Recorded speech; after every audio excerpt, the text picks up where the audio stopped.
Hello everyone. In this video session, I am going to continue with the MCQs under the same chapter, Surface Chemistry. Before going for questions, let me give synopsis regarding the new concept, that is gold number. I have not come across this concept in your theoretical concepts. As you know, there are two types of salts. One is lyophilic salt and the one is lyophobic salt. There are many differences between, as you know, between these salts. One is lyophilic, another one is lyophobic. Lyophilic salts, there will be affinity between dispersed phase and dispersion medium. Whereas in case of lyophobic salts, there will be no affinity between dispersed phase and dispersion medium. And here, if you consider regarding stability, in case of lyophilic salts, there will be protection from the dispersion medium. The stability will be more. But in case of lyophobic salts, these colloidal particles are not protected by medium. Hence, the stability will be less. In case of this lyophilic salts and lyophobic salt, as you compare the stability, since the stability of lyophobic salt is lesser, we can take the help of lyophobic salt to protect that is, we can take the help of lyophilic salt to protect lyophobic salt. Whenever you consider any lyophobic salt, for example, gold salt. Gold salt can be protected by the addition of one of the particular lyophilic salt that is in dry state, as I can consider examples such as one is gelatin and another one is starch. Once you add small amount of either gelatin or if you consider starch, then it will give, to certain extent, it will give protection for those colloidal particles which are present in lyophobic salt. ಅಂದರೆ gold ಸಾಲ್ಗೆ ನೀವು ಐದರ್ starch add ಮಾಡಿ ಅಥವಾ gelatine add ಮಾಡಿ, ಹಾಗೇನಾಗುತ್ತೆ, ಯಾವುದಾದ್ರೂ ಒಂದು electrolyte externally add ಮಾಡಿದಾಗ ಅದು ಕೋಆಗುಲೇಷನ್ನ ಪ್ರಿವೆಂಟ್ ಮಾಡುತ್ತೆ. ಅಂದರೆ ನೀವು ಲಯೋಫೋಬಿಕ್ ಸಾಲ್ಗೆ ಯಾವುದೇ ಲಯೋಫಿಲಿಕ್ ಸಾಲ್ ಆ್ಯಡ್ ಮಾಡ್ದೇನೆ ಏನಾದರೂ ಎಲೆಕ್ಟ್ರೋಲೈಟ್ ಆ್ಯಡ್ ಮಾಡಿದ್ರೆ ಆ ಗೋಲ್ಡ್ ಸಾಲ್ ಈಸಿಯಾಗಿ ಕೋಆಗುಲೇಟ್ ಆಗುತ್ತೆ, ಅಂದರೆ ಪ್ರಿಸಿಪಿಟೇಟ್ ಆಗುತ್ತೆ. ಫಾರ್ ಎಕ್ಸಾಂಪಲ್, ಈಗ ಯಾವುದಾದ್ರೂ ಒಂದು ಗೋಲ್ಡ್ ಸಾಲ್ ಅಂತ ಪರ್ಟಿಕ್ಯುಲರ್ ಗೋಲ್ಡ್ ಸಾಲ್ ತೊಗೊಂಡಾಗ ಅದಕ್ಕೆ 1 ml ಆಫ್ 10% NaCl ಸೊಲ್ಯೂಷನ್ ಏನಾದರೂ ಆ್ಯಡ್ ಮಾಡಿದ್ರೆ immediately it causes precipitation of the gold particles. ಹಾಗಾದರೆ ಗೋಲ್ಡ್ ಸಾಲ್ ಸ್ಟೆಬಿಲಿಟಿನ ಕಳ್ಕೊಳ್ಳುತ್ತೆ. Then how to protect these lyophobic sols with the help of lyophilic sols? That is done by considering different lyophobic salts. Specifically, I am considering two such examples, that is lyophilic salts. One is gelatin, another one is starch.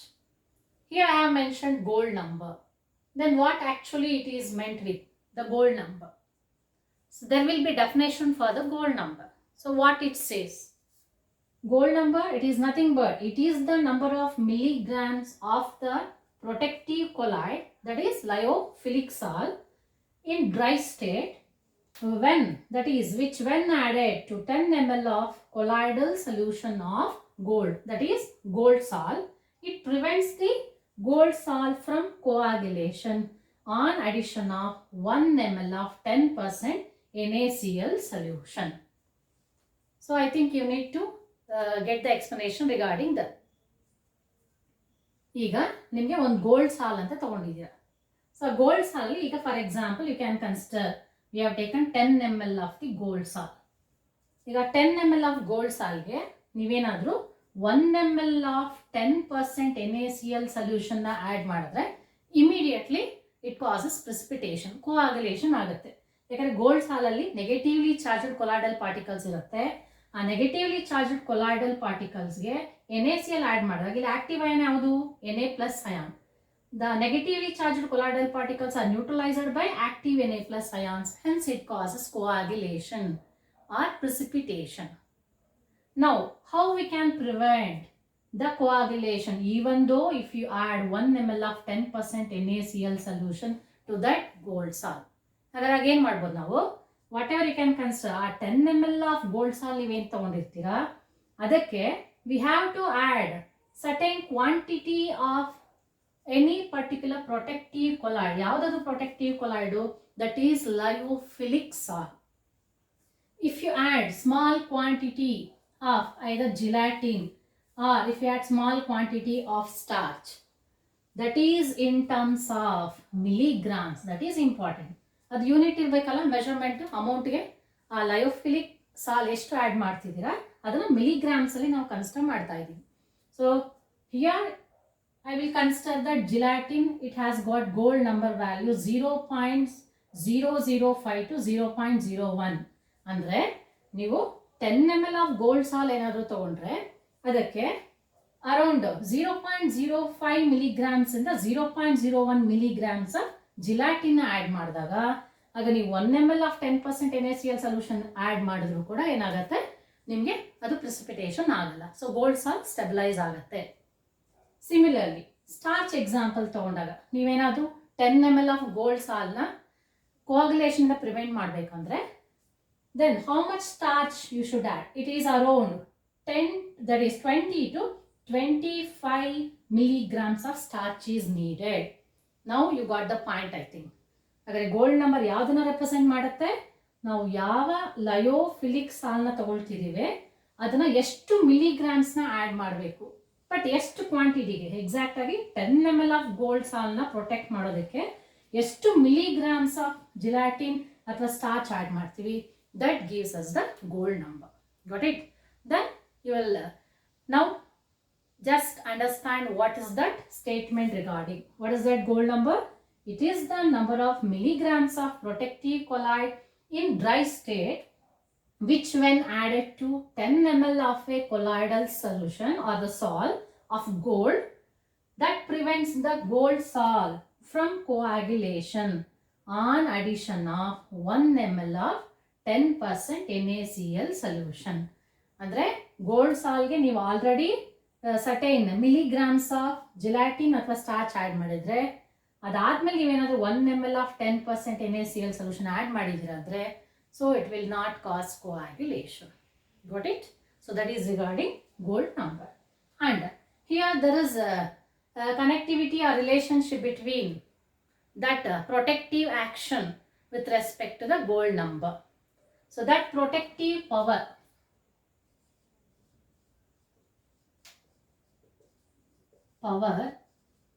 of that lyophilic salt is inversely proportional to gold number. You should remember this.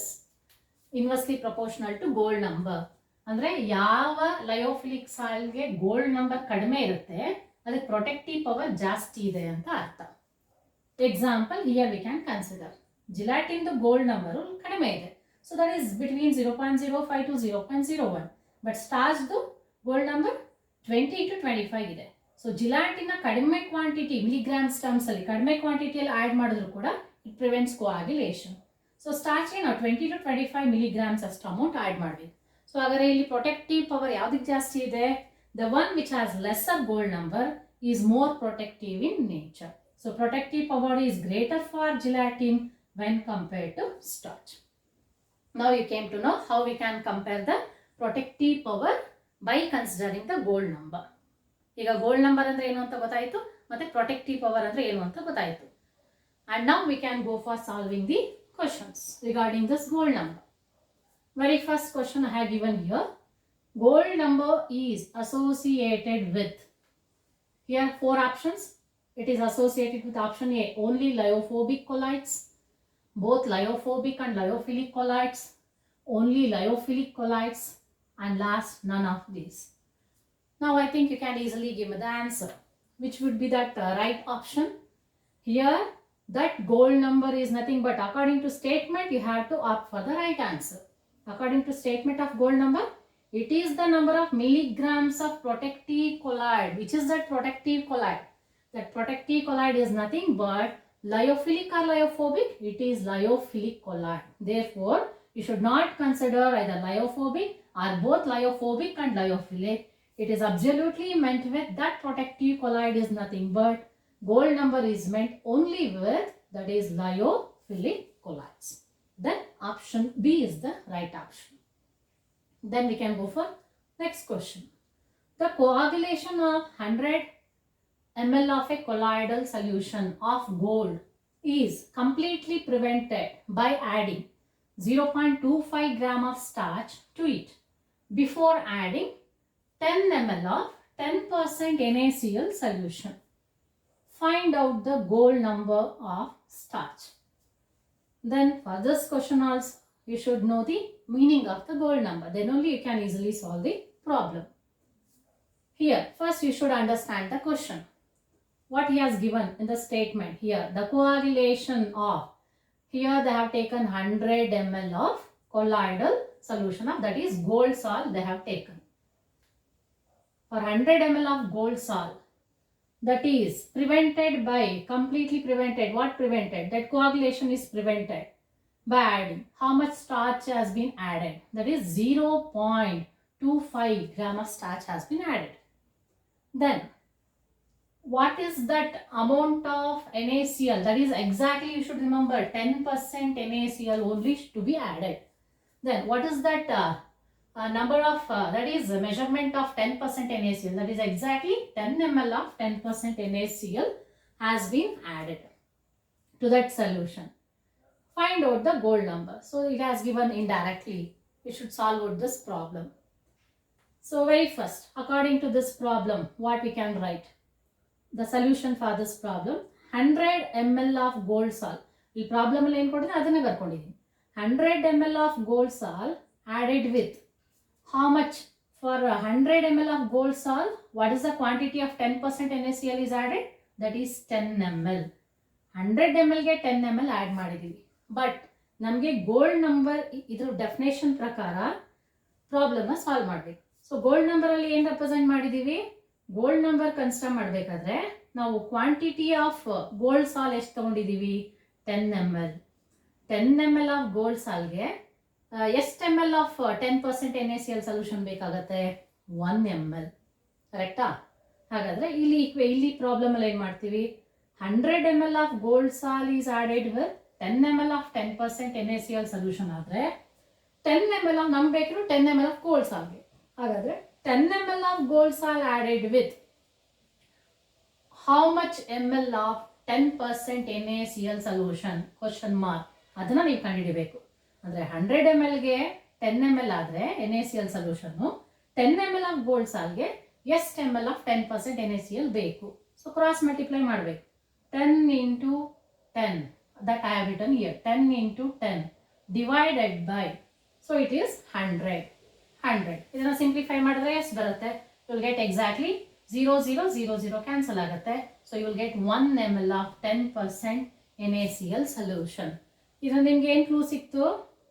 10 ml of gold ಸಾಲ್ಗೆ ಎಷ್ಟು ml of 10% NaCl solution ಇದೆ? Exactly 1 ml of 10% NaCl solution ಇದೆ. That is given as in the statement for the gold number. ಕರೆಕ್ಟಾ? ಹಾಗಾದ್ರೆ ಈಗ ನಾವೇನು ಮಾಡಬೇಕು? Again, problem prakara, 100 ml of colloidal solution of gold is completely prevented by adding 0.25 gram of starch. ಇದು ಕೊಟ್ಟಿರೋದು 100 ml ಗೆ. ಆಗ ನಮಗೆ ಬೇಕಿರೋದು ಡೆಫಿನೇಷನ್ ಪ್ರಕಾರ 10 ml ಗೆ. So 100 ml of gold salt requires how much of starch for the prevention of the coagulation? That is 0.25 gram of starch. ಹಾಗಾದ್ರೆ ನಮಗೆ ಬೇಕಿರೋದು gold number ಪ್ರಕಾರ 10 ml of gold salt requires how many grams of starch? So problem ಪ್ರಕಾರ 100 ml ಗೆ 0.25 gram starch ಇದ್ರೆ 10 ml ಗೆ ಎಷ್ಟು starch ಬೇಕು? Question mark. Again ಮತ್ತೆ cross multiply ಮಾಡಬೇಕು. 10 into 0.25 divided by 100. So if you simplify this, here we can cancel 10 10 cancels, 0.25 divided by 10. So again ಆಗುತ್ತೆ ನಿಮಗೆ 0.025. ಬಟ್ ಇದು ನೆನಪಿಟ್ಕೊಳ್ಳಿ, ಇದು ಗ್ರಾಮ್ಸ್ ಅಲ್ಲಿ ಬರ್ದಿದೆ. ಬಟ್ ನಮಗೆ ಗೋಲ್ಡ್ ನಂಬರ್ ಸ್ಟೇಟ್ಮೆಂಟ್ ಪ್ರಕಾರ ಆ amount colloid stock gold number ಯಾವ್ದ್ರಲ್ಲಿ ಇರಬೇಕು? ಮಿಲಿಗ್ರಾಮ್ಸ್ ಅಲ್ಲಿ ಇರಬೇಕು. Then it is very important to convert that gram unit into milligram. As you know 1 gram is equal to 1000 milligram. Therefore, in spite of writing 1 gram, I can write 1000 milligram. 1000 ಅಂತ ಬರೆಯೋದಕ್ಕೆ ಬದಲು I can write it in 10 powers. Therefore, I have written here 10 power 3 milligram. Therefore, ಈಗೇನಾಗುತ್ತೆ? 0.025 gram is equal to 0.025 into 10 power 3 mg, that is milligram. Therefore, ಈ point ನ ಈ 10 power 3 ಹೋದ್ರೆ ಈ point ನ 3 numbers forward shift ಮಾಡಿದ್ರೆ 10 power minus 3 ಆಯ್ತಾ. 10 power minus 3, 10 power plus 3 get cancelled each other. Therefore, finally you will get 25 milligrams. Therefore, exact ಆಗಿ 10 ml of gold ಸಾಲಲ್ಲಿ ಎಷ್ಟು ಸ್ಟಾರ್ಚ್ ಇದೆ, that itself is nothing but gold number ಅಂತ ಗೊತ್ತಿದೆ statement ಪ್ರಕಾರ. Therefore, what is the right answer? 25 milligrams. So, what are the options they have mentioned for this? A, option A 20, option B 0.25. Here you should be careful enough. It is 0.25. It is 2.5. It is 25. Therefore, which is that right answer? Option D is the right answer. So, 25 is the gold number for this. That is with respect to starch.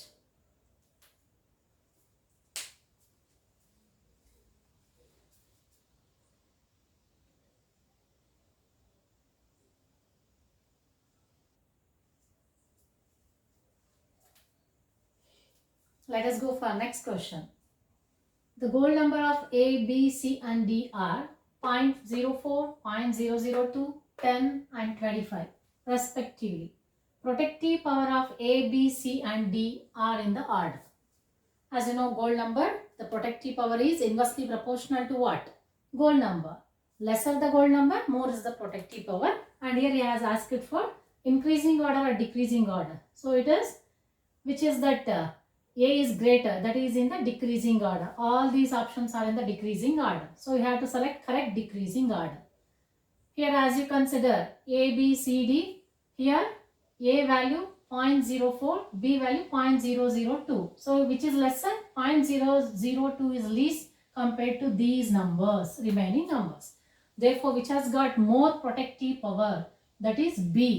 So therefore, which stands first? B. The protective power of this lyophobic, that is lyophilic salt is more because its number, gold number is lesser, protective power is more. So first one is B, which is greater than.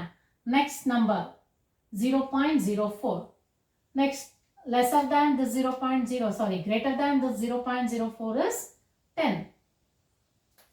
The number is increasing, protective power is decreasing. So first one is B, second one is A, and next one is among 10 and 25.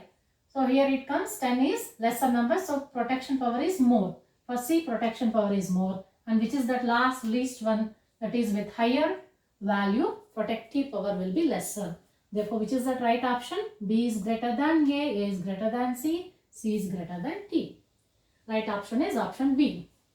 Next, regarding the other concept, that is Bredig arc method cannot be used to prepare colloidal solution for which of the following? As you know, Bredig's electric arc method. In the Bredig's electric arc method, we will use 2 electrodes and they have kept in the solution, aqueous solution, which contains small quantity of alkali, that is KOH.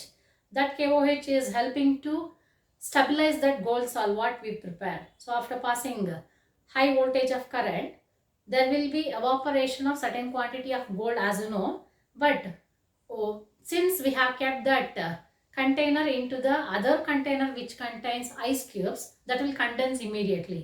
ಏನು ನಿಮಗೆ electric arc current pass ಮಾಡಿದಾಗ electric arc ಏನು produce ಆಗುತ್ತೆ, 2 gold electrodes ಮಧ್ಯದಲ್ಲಿ vaporise ಆಗುತ್ತೆ. ಆ vaporise ಆಗಿರುವಂಥ gold again it will condense immediately because of the ice cubes present below. Therefore we can easily guess there will be formation of gold particles. They are stabilized by the alkali, that is KOH. But you should remember this.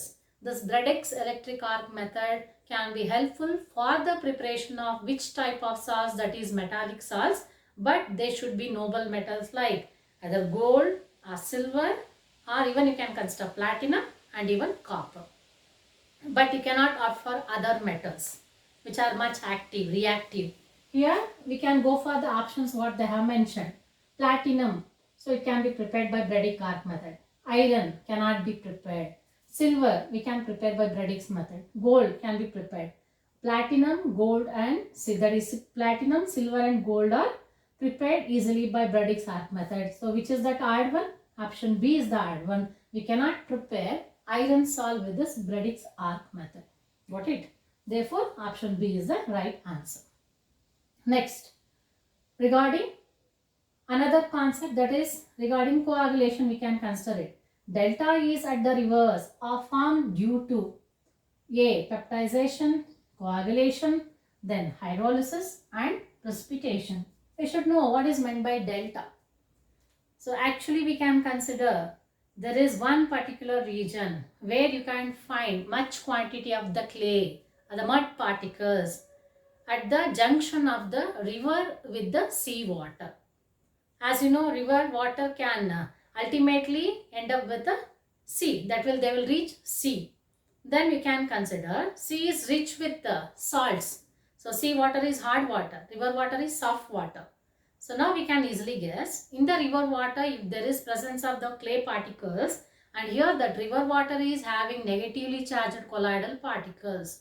And once this river water is about to reach the sea water, as you know, sea water is rich in salts, and these salts like for example sodium, calcium, magnesium, they are active ions. They are helping to coagulate or neutralize negatively charged colloidal particles which are present in the river water. Therefore, that river water which is containing negatively charged colloidal particles, they are actually, once they come in contact with the sea water is rich in positive charges, that is positively charged active ions. Therefore, all these negative charges will get neutralized by positive charges. Then all that protective layer will get removed. All the charges will get removed surrounding those colloidal particles which were present in the river water. Now what happens? These colloidal particles which are present in the river water, they don't have the charges surrounding them. Therefore, they will attracted together. So such particles with no charge, they can easily attract together and they form the precipitate. At the junction of the river and sea water, you can find much quantity of dirt particles, clay particles or mud particles. That region can be called as delta. That region is specifically called as delta. Got it? The delta region is meant with a junction of the river water with the sea water, where we can find the precipitation of that colloidal particles. Got it? Then, which is that right option? Peptization, coagulation, hydrolysis, precipitation. So here we can exactly say that the delta region is formed due to the coagulation, that is by the removal of the charges around the colloidal particles. Then another concept regarding Tyndall effect. Tyndall effect is shown by either salt, solution, plasma or precipitation. As you know what is meant by Tyndall effect, it is nothing but it is a scattering of light by the colloidal salt. The sol or colloidal particles. Usually colloid or sol, they will get scattered. The colloidal particles have certain area where once the light rays fall on those colloidal particles, they will get reflected. Then that process can be called as scattering. If you consider gold, that gold sol, once you pass, if you take one glass container, so that once you add gold salt to that and you just pass light, visible light, then we can find there will be shiningness inside that beaker, because those gold colloidal particles will start reflecting that light rays. So that process can be called as scattering. Hence we can consider that Tyndall effect is nothing but scattering of light by colloids or the salts. Then that Tyndall effect can be found only in case of what? That is in case of colloid. That colloid is also called as what? Salt. Therefore, among these options, which is that relevant answer? Option A is the right answer. And next question. Which of the following can act as protective colloids? Here among this, which will particularly act as protective colloids? Hydrophobic salts, hydrophilic salts, gold salt, none of this. Which you can opt easily. I know you can easily give the answer. So that is hydrophobic or hydrophilic. It is exactly hydrophilic salts will give protection for the hydrophobic, as we studied previously. So which of the following can act as protective colloids? Means option B is the right answer, that is hydrophilic salt.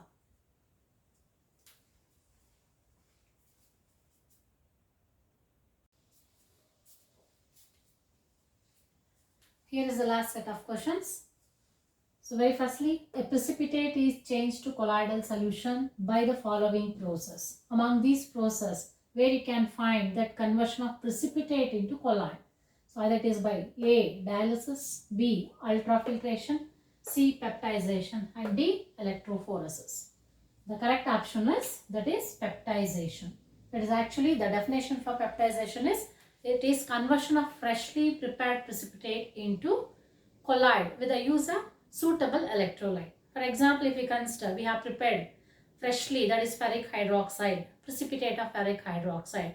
If it is treated with an electrolyte which contains ferric hydroxide, that is ferric chloride, when ferric hydroxide precipitate is treated with electrolyte, that is ferric chloride, then you will get the conversion into ferric hydroxide salt. So that is nothing but peptization. Therefore, the precipitate is changed to colloidal solution by the following process. Means which is the right option? That is exactly peptization. Next question. Which property of colloids is not dependent on the charge of the colloidal particles? There are different processes they have mentioned here. That is effect, Tyndall effect, then coagulation, then electrophoresis, then electroosmosis. Here you can consider except this Tyndall effect, coagulation, there will be neutralization of the charges, opposite charges. Then electrophoresis, the movement of the colloidal particles which are possessing charge under the influence of electric field, either towards anode or cathode, that is electrophoresis. Electroosmosis, that is osmosis which is under the electric field. Exactly all these processes includes charges. But there is only one effect, that is Tyndall effect. There is no that is connection with the charges. That means Tyndall effect is only the scattering of the light by the colloidal particles. There is no relation with respect to charges. Therefore, which is that option? Tyndall effect is the right option, that is option A. Which property of colloids is not dependent on the charge of the colloidal particles, that is exactly Tyndall effect. Then, next, which of the following method is commonly used for destruction of the colloid? Destruction means you are destabilizing the colloid. How you are able to destabilize colloid? That is exactly by removing the charges or the protective layer around the colloidal particles so that they will get precipitated, that is they will cause coagulation. So here which of the following method is commonly used for the destruction of the colloid? So very firstly, dialysis, it is meant with the purification, then condensation, then filtration by animal membrane, it is also meant with the dialysis only, and by adding electrolyte. Either dialysis or condensation or filtration, they are not disturbing colloid. But here that last option, by adding electrolyte. If you add electrolyte which possesses active ion which contains opposite charge to that of the colloidal particles, then negative charge will be neutralized by positive active ions and positive colloidal particles are neutralized by negative active ions. Therefore, the destruction can be done by taking the help of electrolytes. Therefore, which of the following method is commonly used for destruction of colloid? Means that is by adding electrolyte. The last question, the cause of Brownian movement is. What is that Brownian movement? Do you remember? So the Brownian movement. So here, for the first time, the scientist Brownian, he has observed through the microscope, ultra microscope, whatever the pollen grains were dispersed. When he observed through the ultra microscope, then he was able to find the zigzag movement of those pollen grains. That zigzag movement observed through that ultra microscope can be considered as the Brownian movement. Then we can guess here the cause of Brownian movement. That there should be certain reason behind that Brownian movement. Actually, there will be two phases. One is dispersed phase and dispersion medium. The dispersion medium, that is solvent molecules, they are very frequently moving. The molecules are very minute in nature, they are very fastly moving. And because of that movement, even they will be just colliding with this colloidal particles. That means that collision of the solvent molecules with the colloidal particles causes the zigzag movement of the colloidal particles. That zigzag movement of those colloidal particles which is called as Brownian movement. Now here what question he has mentioned? The cause of Brownian movement is option A, heat changes in the liquid. Then option B, conventional currents. Then impact of the molecules of the dispersion medium. Last, attraction between the colloidal particles and dispersion medium. So which is that relevant option? As you know, you can easily guess, that is option C. Impact means that is the collision between the colloidal particles and the solvent molecules. Got it? So that is that impact of the molecules of the dispersion medium. With whom? With the colloidal particles. So that is about different questions with respect to different concepts under the surface chemistry. I think you can still work out more and more questions under the same chapter, surface chemistry. You can keep practicing different questions from different concepts.